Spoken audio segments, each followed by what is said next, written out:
नमस्कार दोस्तों, मैं डॉक्टर श्याम प्रकाश आपके अपने YouTube चैनल आरक्यू वर्ल्ड में आप सभी लोगों का हार्दिक स्वागत करता हूं। दोस्तों, हिस्ट्री ऑफ बिहार की इस ऐतिहासिक श्रृंखला में हम देख रहे हैं मगध का उत्कर्ष, और मगध के उत्कर्ष के अंतर्गत हम देख रहे हैं मौर्य वंश के सबसे प्रतापी चक्रवर्ती सम्राट अशोक को। और हमने इसके पहले के वीडियो में देखा था कि अशोक का धम्म क्या है, उसके धम्म का रहस्य क्या है। आज हम उसी का अगला चरण देखेंगे कि अशोक की परराष्ट्र नीति क्या रही है और उसने धम्म का प्रसार किस तरीके से किया हुआ था। तो यदि आप लोगों ने मेरे चैनल को लाइक सब्सक्राइब नहीं किया है तो लाइक सब्सक्राइब कर लें, बेल का बटन दबा दें, जिससे कि मेरे आने वाले वीडियो की नोटिफिकेशन आपको सबसे पहले प्राप्त हो सके। तो चलिए प्रारंभ करते हैं। अशोक की धम्म नीति ने उसकी परराष्ट्र नीति को भी प्रभावित किया तथा अशोक ने अपने पड़ोसियों के साथ शांति एवं सह अस्तित्व के सिद्धांतों के आधार पर अपने संबंध स्थापित किए। तो जो अशोक की परराष्ट्र नीति है, परराष्ट्र नीति का मतलब जो दूसरे राष्ट्रों से उसने संबंध रखे हुए थे, उसके विषय में यहाँ बात की जा रही है। परराष्ट्र नीति का मतलब यही होता है। तो कहा गया कि जो इसकी परराष्ट्र नीति है, ये एक्चुअल में जो इसका धम्म नीति था, इसके धम्म नीति से ही प्रभावित था। मतलब जो लोग धम्म का पालन कर रहे थे वो सारे के सारे लोग दूसरे राज्य में उसके विभिन्न सिद्धांतों को भी मान रहे थे, और यही अशोक की परराष्ट्र नीति के रूप में हमारे सामने आता है, जो कि सह अस्तित्व के सिद्धांतों और शांति पर आधारित था। हम देख रहे हैं इस वीडियो का भाग 3, और इसके बाद हम एक दो वीडियो में और देखेंगे कि किस तरीके से अशोक ने और क्या क्या किया था। तो आगे देखें। साम्राज्य के पश्चिमी सीमा तथा दक्षिणी सीमा पर स्थित राज्यों के साथ उसने राजनयिक एवं मैत्री संबंध स्थापित किए। तो जो पश्चिमी सीमा है, अगर ये भारत है, ये नॉर्थ है, ये साउथ है, ये ईस्ट है, ये वेस्ट है, तो जो ये वाला एरिया है, खास तौर से अफगानिस्तान तक का एरिया, इस एरिया की बात हो रही है। और इधर से आगे चल करके हम देखें तो जो मिस्र का एरिया है, यहाँ पर टॉलमी द्वितीय फिलाडेल्फस से मित्रता दिखलाई देती है।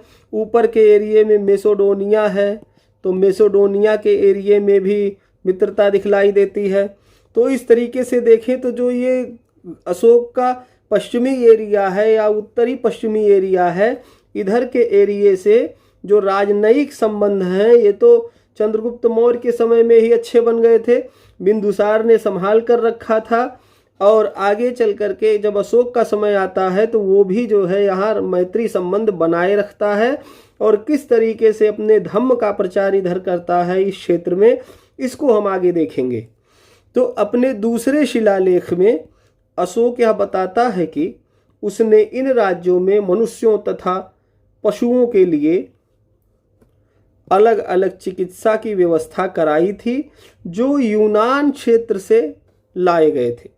तो अशोक का जो दूसरा शिलालेख है, उसके अंतर्गत हमको पता है कि बहुत सारे चिकित्सालयों की बात करता है अशोक, सरायों की बात करता है, पेड़ पौधे लगाने की बात करता है, औषधीय पौधे लगाने की बात करता है, और कहता है कि इसमें से ज़्यादातर चीज़ें यूनान क्षेत्र से लाई गई हैं।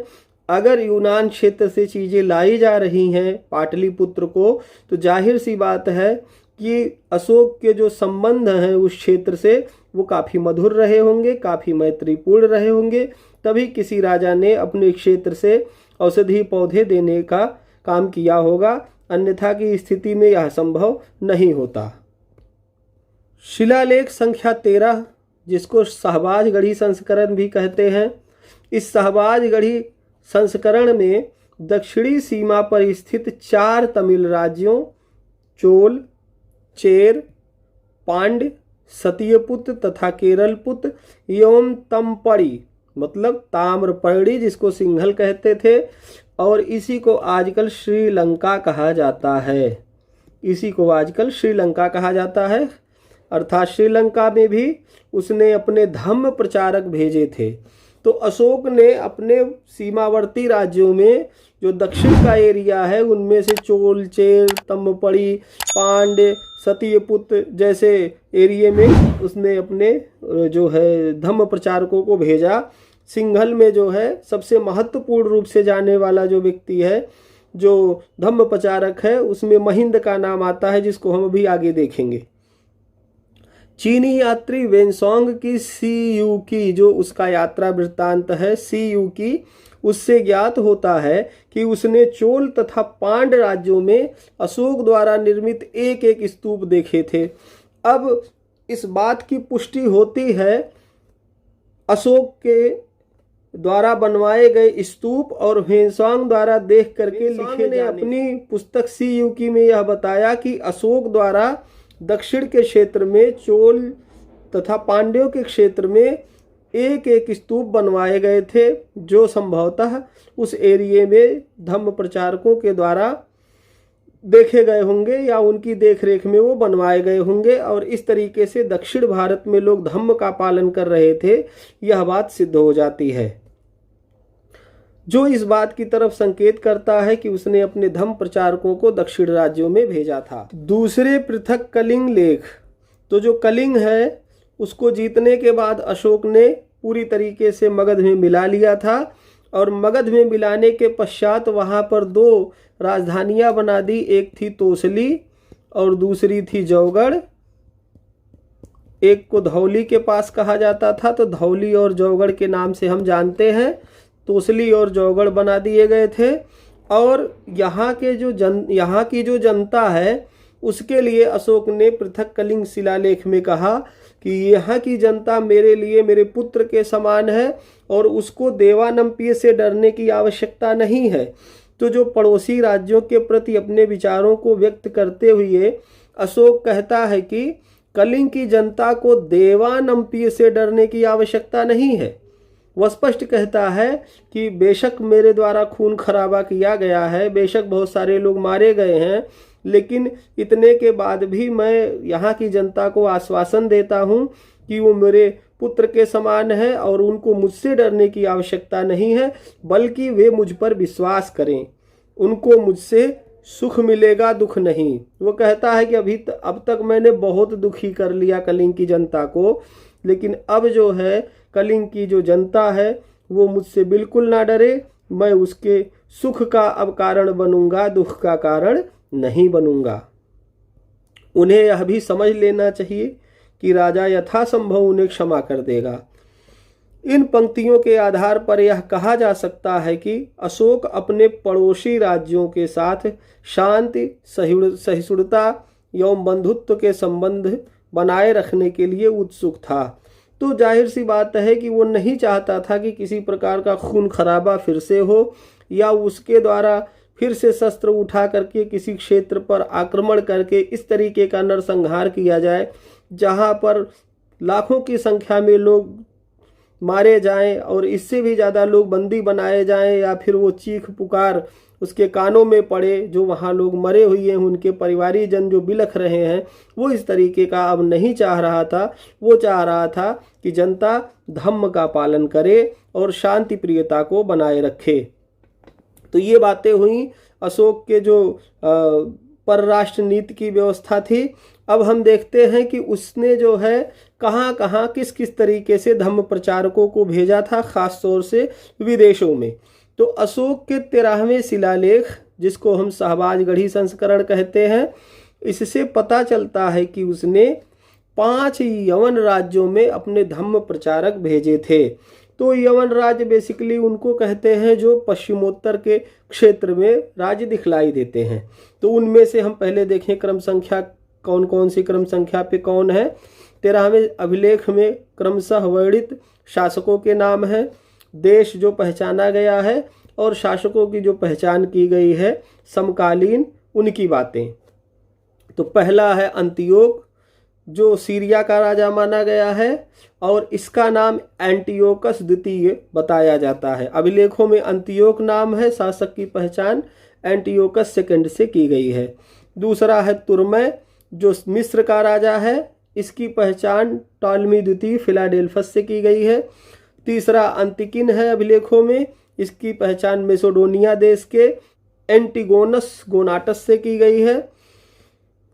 अंतिकिन की जो पहचान है वो मैसेडोनिया देश के एंटिगोनस गोनाटस नामक शासक से की गई है। मग है चौथे नंबर पे, ये जो है सीरिया के एपिरस से जाना गया है, इसको देश सीरिया है, एपिरस स्थान है, और राजा की पहचान मगस के रूप में की गई है।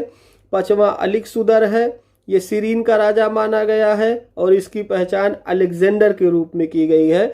तो इस तरीके से देखें तो 5 जो राज्य बड़े दिखलाई देते हैं अशोक के बाहर साम्राज्य से, या ये कहें कि जो पश्चिमोत्तर एरिया में विदेशी राज्यों के रूप में दिखलाई दे रहे हैं, ये सारे के सारे धम्म का पालन कर रहे थे। यहाँ धम्म प्रचारकों को भेजा गया था।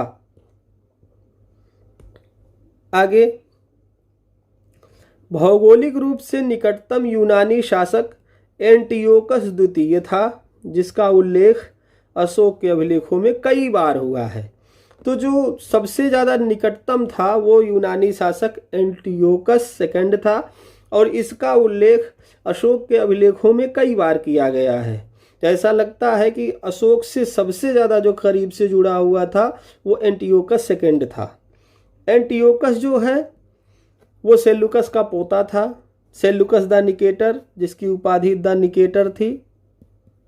हमने बात किया था जब चंद्रगुप्त मौर्य की बात कर रहे थे, और एरिया, हेरात, जेड्रोसिया, पेरिपनसदाई जैसे एरिया को दहेज में देने की बात आई थी। उस समय सेल्यूकस द निकेटर ही राजा था और उसी से चंद्रगुप्त मौर्य की लड़ाई हुई थी। तिब्बती परंपरा के खोतान गया था। अब जो तिब्बती ग्रंथ हैं वो कहते हैं कि 236 ईसा पूर्व में अशोक खोतान गया हुआ था, और वहाँ जाकर के उसने धम्म का स्वतः प्रसार किया, बहुत सारे स्तूपों का निर्माण करवाया और विहार, महाविहार बनवाए। इस तरीके की जो बातें हैं वो तिब्बती परंपरा से ज्ञात होती हैं कि 236 ईसा पूर्व में अशोक ने खोतान की यात्रा की हुई थी। अशोक ने धम्म यात्राओं को प्रारंभ किया, जिसमें उसने कुल 256 रातें व्यतीत की। मतलब कि जो अशोक ने धम्म यात्रा की थी उसमें 256 रात वो अपने साम्राज्य से, या ये कहें कि अपने राजधानी से बाहर रहा था, सिर्फ किस लिए कि वो धम्म यात्रा पर निकला था। अशोक सबसे पहले राज्याभिषेक के 10वें वर्ष बोध गया एवं 20वें वर्ष रुम्मिनदेई लुम्बिनी की धम्म यात्रा पर गया था। तो हमने देखा था कि जब रुम्मिनदेई की यात्रा पे जा रहा था तो इसकी एक पुत्री चारुमती जो थी वो भी इसके साथ इसलिए गई थी कि उसको धम्म का अच्छा खासा नॉलेज था, और वो भी अच्छी तरीके से जो सिद्धांत हैं धम्म के या बौद्ध धम्म के उसको समझती थी, और अशोक के सहयोगी के रूप में वो उसके साथ गई हुई थी रुम्मिनदेई लुम्बिनी को।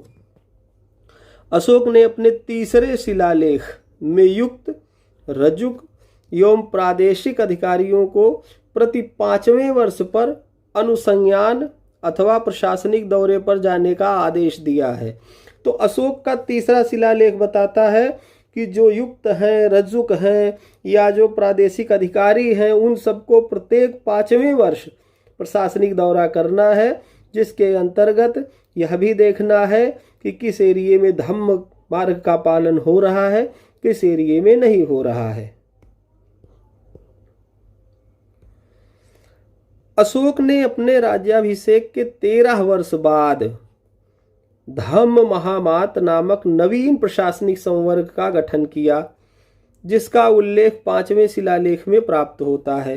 तो अशोक के 5वें शिलालेख से यह पता चला कि जो पहले युक्त रज्जुक रखे गए थे वो तो देख ही रहे थे, शायद उन लोगों से पूरी तरीके से जो धम्म का कार्य है वो नहीं हो पा रहा था, इसलिए उसने अपने राज्याभिषेक के 13वें वर्ष में धम्म महामातों की नियुक्ति की, और उसने कहा कि अब बेसिकली धम्म का कार्य देखने के लिए हमारे यही धम्म महामात बाहर जाएंगे, और वहाँ पर वो यह देखेंगे कि कितने लोग धम्म का पालन कर रहे हैं, कितने लोग नहीं कर रहे हैं धम्म का आचरण, और उस तरीके से डिसाइड होगा कि फिर वहाँ क्या करना है।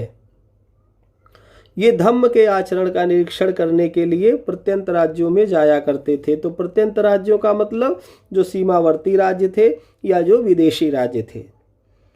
अशोक के शासनकाल के 6ठे वर्ष महिंद और संघमिता, उसके राज्यकाल के 6ठे वर्ष जो है उसका पुत्र महिंद और पुत्री संघमिता, ये दोनों किसके बच्चे थे? तो अशोक और देवी के, जिसको वेदिस महादेवी कहा गया है बौद्ध ग्रंथों में। और हम जानते हैं कि वेदिस इसलिए कहा गया है क्योंकि जो ये थी देवी थी या महिंद और संघमित्ता की माता थी, वो विदिशा में रहती थी। तो 6ठे वर्ष जब महिंद और संघमित्ता जाने वाले थे तो मोगल पुत्र तिस्स ने इनको बौद्ध धर्म में दीक्षित किया था। इसके अलावा बौद्ध ग्रंथों का ज्ञान भी दिया था। अशोक ने सर्वप्रथम महिंद के साथ भद्रसाल, संबल, उतिय एवं उठ्ठीय को श्रीलंका भेजा। अब देखिए कि सबसे पहले जो है महिंद गए हुए थे श्रीलंका को, और जब वो वहाँ गए तो उन्होंने देखा कि वहाँ का जो राजा है, जो तिस्स है, वो भी काफ़ी प्रभावित है धम्म मार्ग से और धम्म के आचरण में वो भी कहीं ना कहीं संलिप्त है। तो देख करके महिंद को बड़ा अच्छा लगा। इसके कुछ समय पश्चात संघमिता को सिंघल द्वीप अर्थात श्रीलंका भेजा गया। इसमें महिंद स्वयं संघमिता को ताम्रलिप्ति बंदरगाह को छोड़ने के लिए आया था। तो जो महिंद है वो अपनी बहन संघमिता को छोड़ने के लिए स्वतः ही आया हुआ था ताम्रलिप्ति बंदरगाह पर, जिससे कि वो आसानी से जा सके और वहाँ जा कर के धम्म का जो आचरण है उसको लोगों को सिखा सके, धम्म का मार्ग बता सके। और जब संघमिता जाती है, जिसको संघमित्रा भी कहते हैं, संघमिता जब जाती है तो लगभग 500 स्त्रियां जो है भिखुड़ी बन जाती हैं। लगभग 500 स्त्रियों को वो वहाँ बौद्ध धम्म में दीक्षित करती है, वो भिखुड़ी बन जाती है। और क्या करती है? अनुराधपुर क्या था? तो अनुराधपुर सिंघल की राजधानी थी। सिंघल की राजधानी थी अनुराधपुर। और यहाँ पर जो है उसने बोधि वृक्ष को जो पीपल का पेड़ होता है उसको बोधि वृक्ष कहते हैं। तो पीपल के पेड़ के बोधि वृक्ष को वो एक टहनी ले गई थी, उस टहनी को उसने वहाँ पर लगवाया।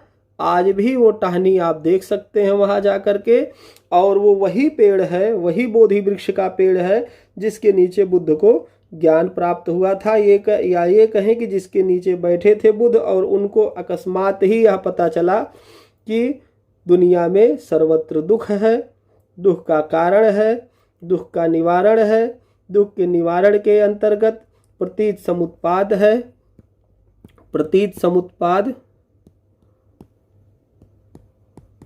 क्या होता है? ये कार्य कारण का सिद्धांत होता है। कार्य कारण का सिद्धांत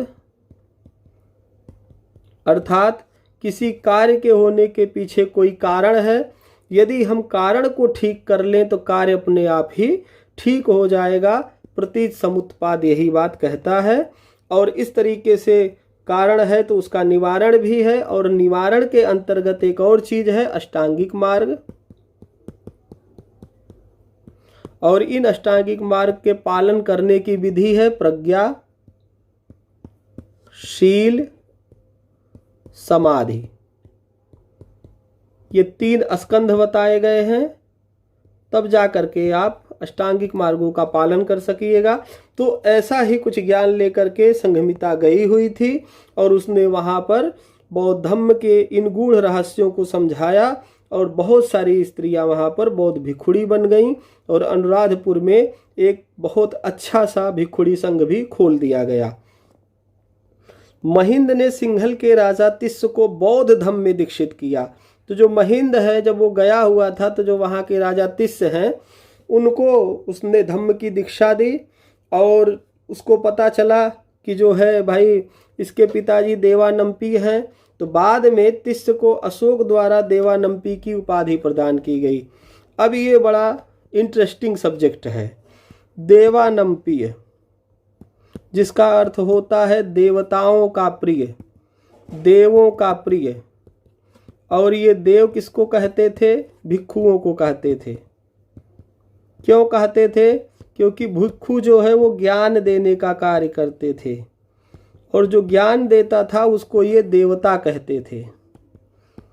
तो देवता भिक्षु कहलाते थे और जो देवी है, देवी जो है वो भिक्षुड़िया कहलाती थी।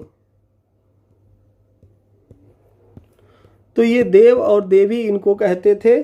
और इस तरीके से देखा जाए तो अशोक ने अपने आप को भिक्षुओं का प्रिय कहा था। भिक्षुओं का प्रिय अर्थात देवों का प्रिय। तो इस तरीके से हमको पता चलता है अशोक के बारे में और उसके धम्म के बारे में। उसके नाम में बड़ी गूढ़ता है कि देवानंपीय उसने नाम क्यों धारण किया था। अब यही देवानंपीय की जो उपाधि है यही उसने तिस्स को दिया। इसलिए दिया क्योंकि इसकी जो लड़की संघमिता है, इसकी पुत्री संघमिता है, ये वहां जाकर रह रही थी।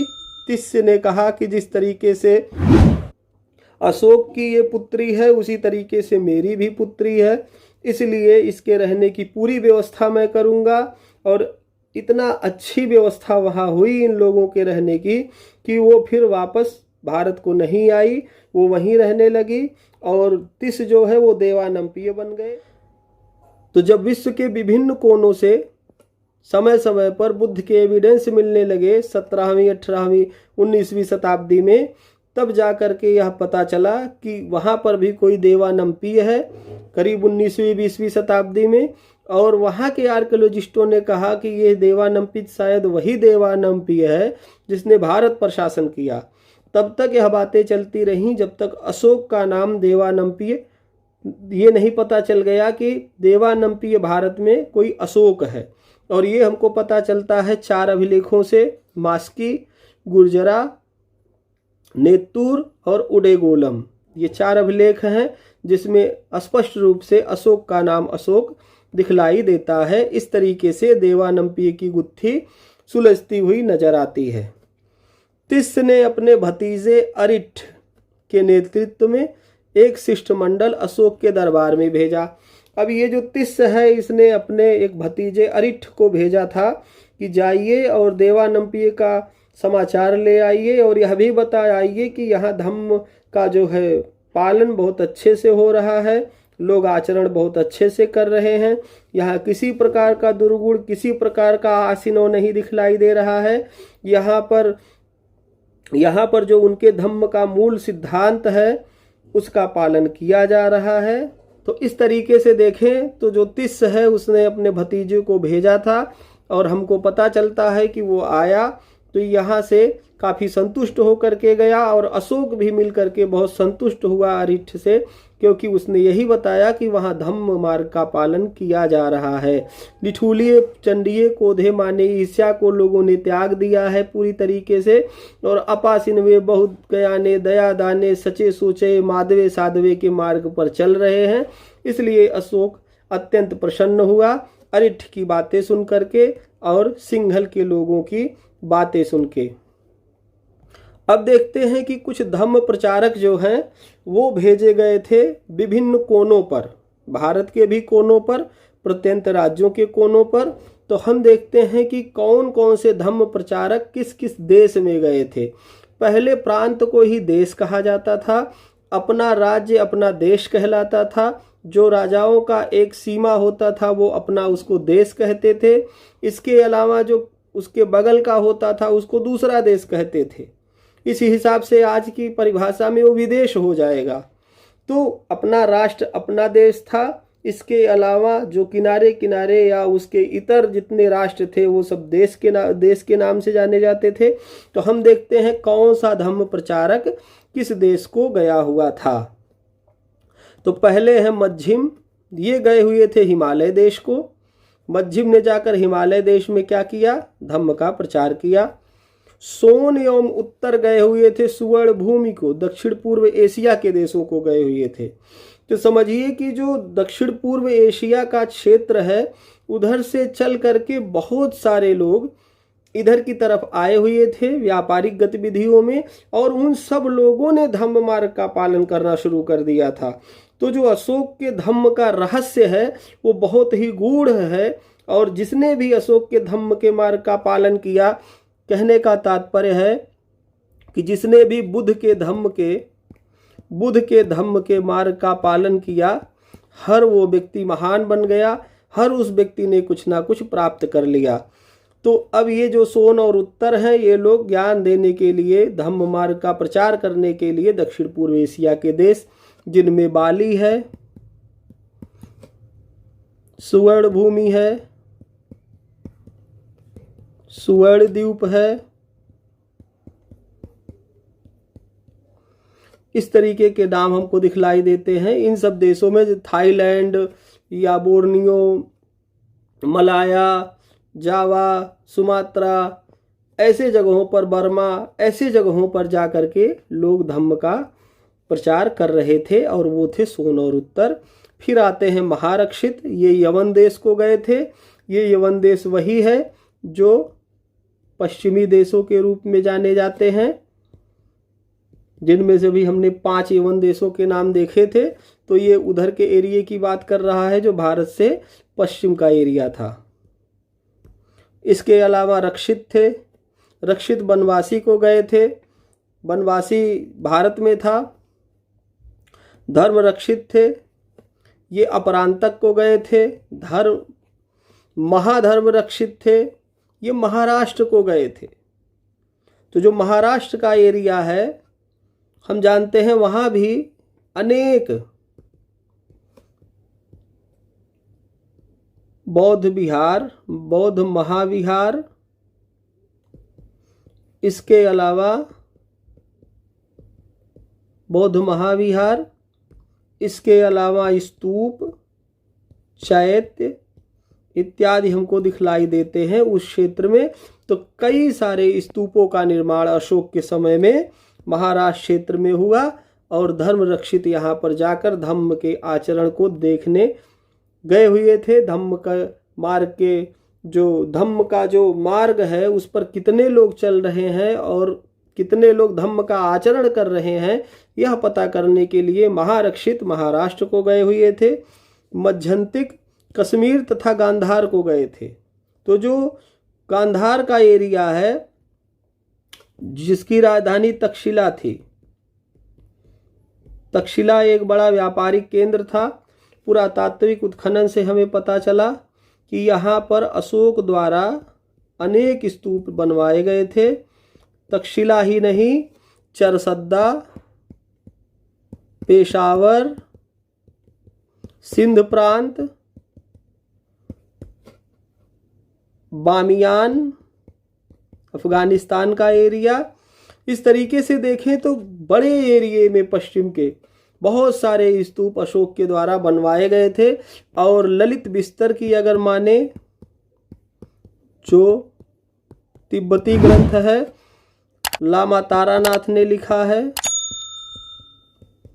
अगर इनकी बात माने तो अशोक ने 84,000 स्तूपों का निर्माण करवाया था। इस तरीके से देखा जाए तो जो पश्चिम के एरिया में स्तूप थे, उनकी विशेषता क्या थी? वो शुंडाकार थे। शुंडाकार, बिल्कुल एक ऊंचे अधिष्ठान पर बनाए गए थे, और इसकी जो ऊंचाई जगती थी, या जो इसकी ऊंचाई थी, वो काफ़ी जो है ऊंची हुआ करती थी। इस तरीके से स्तूप दिखलाई देता था, जबकि यहाँ के स्तूप इस तरीके के दिखलाई देते हैं, वहाँ की स्तूप ऐसे दिखलाई देते थे, यहाँ के स्तूप ऐसे दिखलाई देते हैं। भारत में जो बीच के मध्य भारत का एरिया, वहाँ ऐसे स्तूप हैं, और जो पश्चिमी एरिया था भारत का, वहाँ ऐसे स्तूप दिखलाई देते हैं, जो चरसद्दा, पेशावर जैसे एरिया में था, या सेंट्रल एशिया में भी इस तरीके के स्तूप हमको दिखलाई देते हैं। तो जो हम देखते हैं कि अशोक ने कई तरह के स्तूपों का निर्माण करवाया।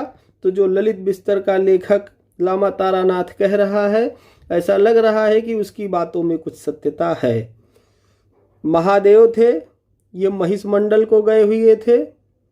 इसके अलावा महिंद एवं संघमिता, इनकी चर्चा हमने कर ही लिया था। महिंद को कहते हैं महेंद्र और संघमिता को कहते हैं संघमित्रा। ये संस्कृत के वर्ड है, संस्कृताइजेशन के बाद ये नाम आया है। बेसिकली इनका नाम महिंद और संघमिता ही है। तो इस तरीके से देखें तो अशोक ने कितना बड़ा धम्म का रास्ता तैयार किया था कि विभिन्न कोनों में जा करके लोग धम्म के मार्ग का अनुपालन करवा रहे थे और बता रहे थे कि धम्म में कौन सी खूबियां हैं, आपको क्यों धम्म मार्ग का पालन करना चाहिए, क्यों सम्यक मार्ग का पालन करना चाहिए। इस तरीके से हमने देखा कि अशोक ने अपने परराष्ट्र नीति पर कहीं ना कहीं अपने धम्म की नीति को भी व्यवस्थित कर लिया था। और जो उसके प्रत्यंत राज्य थे, चाहे पश्चिम के एरिए रहे हों, सिंघल का रहा हो, साउथ ईस्ट एशिया का रहा हो, हर जगह उसके धम्म मार्ग का लोग पालन कर रहे थे। दक्षिण भारत में चोलचेर और पांड जैसे एरिए थे, तमपड़ी जो ताम्रपड़ी कहा गया सिंघल के एरिए का। तो देखेंगे कि पूरा लगभग जो एशिया का भाग है, धीरे धीरे करके अशोक के धम्म के मार्ग पर चल रहा था, उसके धम्म का आचरण कर रहा था। इस तरीके से देखा जाए तो एक शासक के रूप में जो है अशोक पूरी तरीके से सक्सेस दिखलाई देता है। और इस तरीके से आज हमने अशोक की परराष्ट्र नीति और उसके धम्म प्रचार और प्रसार की बात की, और हमने यह जाना कि अशोक के धम्म का रहस्य क्या था। तो आप लोग मेरे साथ इस वीडियो में अंत तक बने रहे, इसके लिए आप सभी लोगों का बहुत बहुत धन्यवाद।